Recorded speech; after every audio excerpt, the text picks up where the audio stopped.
And then outside of that, outside of doing comedy, spending time with the family, and familia. Okay. And coaching football. Which is That's right. Family. See, kids? Paul is well known for giving back to the community, and he coaches Little League football. Isn't that right? Little League. Yeah, I mean, it's for the city. Isn't that what I said? Well, I don't know. I think Little League is just baseball, but it's kids. It's a kid sport. It's not called Little League football. Yeah, well, I mean, I'm just going to call it football because of the fact that they can still get concussions and break bones. That's fair. Yeah. You know what I'm saying? Like, How often does that happen? Kids, like they don't hold back. When's the last time you had a little kid carted off the field? just this season. Really? Just this season. Is there like a seriously Is there actually a cart? He was on the field and we're doing like prayers and all that. Like oh come on man, like wake up. You know. So because it's like there are collisions and when you fall, you know, even if you're wearing a helmet and what was his? Was it he was knocked out or like injured? Yeah, he was knocked out. Damn. Like, he went up. He made a great play. He was playing defense, defensive back. He made a great play on the ball. Goes up for the ball, and another one of our players. Ooh, friendly fire. Yep, friendly fire comes in and takes out his legs. He flips over like Amon St. Brown style and lands on his head. Ooh. And just like his whole body went like fucking Tua on the field and That's he not was good. Yeah, so you don't for 11-year-old, like literally like the coaches, we go out there, everybody takes a knee and you know, we're like, you know, Vinny, come on man, come on. His name is Vinny. Is he Italian? Yeah, he is Italian. We got a couple Italian kids on the team. So I'm always rooting for like the Italian kids on the team, but it's like I'm rooting for all the kids on the team, But especially the Italians. Well, you know, Well, as a coach, you gotta, you know, they're all your babies. You know, yeah.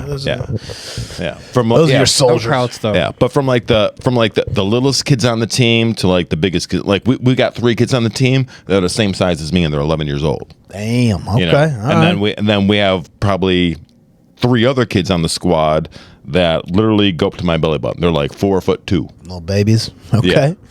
Are there any Those are Israelis or Palestinians on the same team? Around here, probably. You know, I'm trying to think.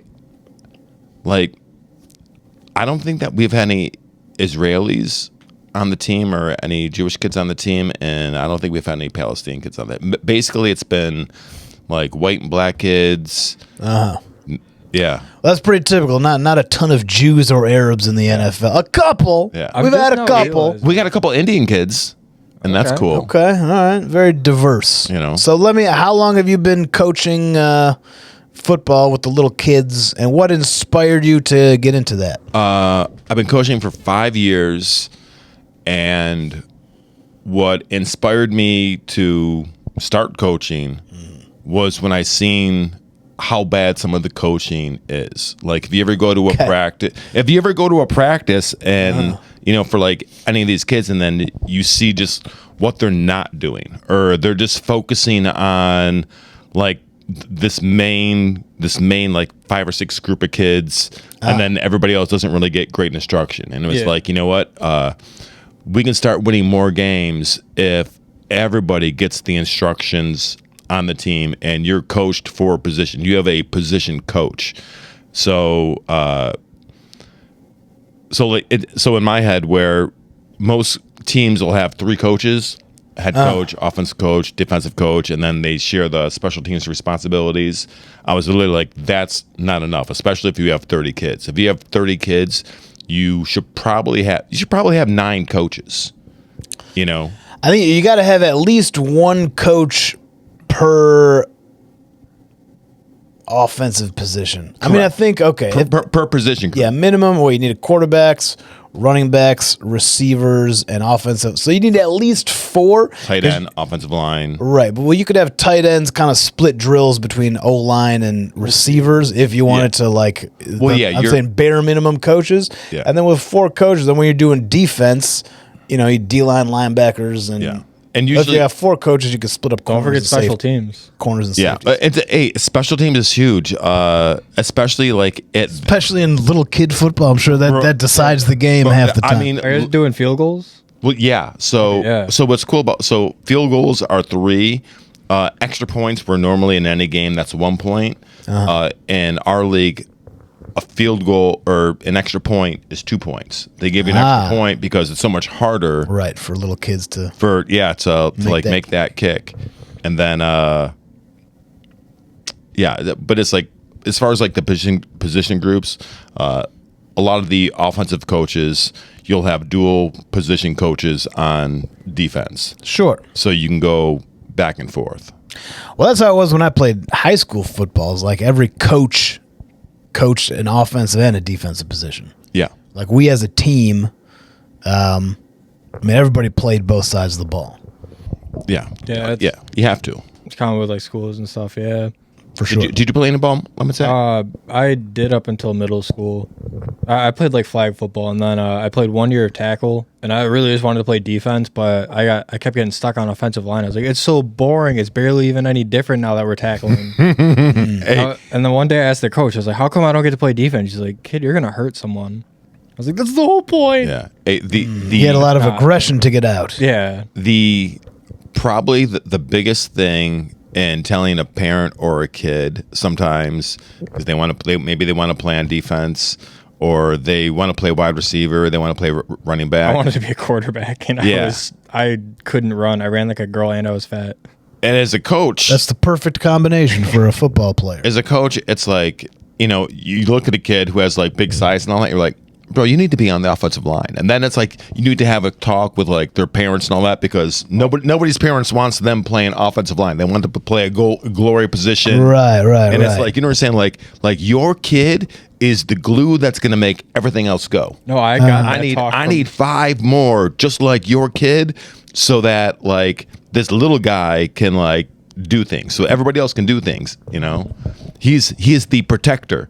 Yeah. I had that explained to me, and I like believed it. I just wanted to do something different. Were you a big kid? I mean, you're pretty tall. Were you a big kid? I was tall, fast. Tall. I grew tall fast, and then I wasn't like fat, but I was like husky. Like it was hard to knock me down. It was easy for me to knock down other kids. So I was on offensive line like all the time, and then I don't know. I wanted to fucking play defense because that seemed like fun. Because I was like, I know I can get through these guys. They're smaller than me. Yeah, but they didn't have you on the D line. But the whole time, like my uncle, he was big into football. He was a lineman, so he was like, "No, it's so important." Me and my cousin both played line. But so nobody ever gives me the ball, coach. Yeah, I was like the center at one point, and he was like, "You get to touch the ball every play," and like, I don't know, they like worked in like a thing where I even got to call part of the cadence, and it's just like, I don't care. Like, yeah. After I let go of the ball, or like after the ball is snapped, I'm just like pushing a kid and then standing over him. I mean, I'm not acting like I fucking knocked down every kid, but like, if I did my best job, that was like the best result, is I get to stand over a kid and just help him back up when the whistle blows. What a sweetheart. Yeah, really. Usually when you have like the biggest kid, the biggest kids they've been trained since birth, since they've been so large, not to bully other kids. Yeah. And I tried to explain to them, I'm like, bullying is more verbal and less physical, especially when you're on the football field. Like, you're trying to get that out of them, right? Where it's like in football, if you're playing offensive line and there's a defensive lineman across from you, and you can throw him to the ground like embarrassingly, and then fucking do it. Yeah, and then go to the next level and get the linebacker and throw him on the ground too, and then go to the next level, and lock up that safety and throw him to the ground. Like, as a coach, like we're gonna see that, we're gonna see it live, and then we're gonna go back and we're watching on video, and then we're gonna send you those highlights to keep you like motivated. Where it's like, bro, you're a beast. You're a beast. When I wasn't on teams where the play went that long, where I could make it to the backs. Yeah. But I know what you mean. I do actually have a really embarrassing moment because tell me. My elementary school bully ended up going to a different middle school, which was my middle school's rival, and I was lined up across from him in a scrimmage, and I was like, "Oh my god, this is the fucking retaliation!" But he was bigger than me, so I couldn't beat him. Like, he didn't beat me every time, but he did beat me more than I beat him. So it felt bad. I was like, "This is my chance for redemption." I was like, "But I could, if I was on the other end, his job's so much easier." So I don't know. Yeah, I could have been a great defensive end. Who knows? Well, let's go find him and we'll set up a rematch. I think that would be fun. Yeah, you know what I'm saying? All these years later, kind of like they made a movie about that. Like what movie?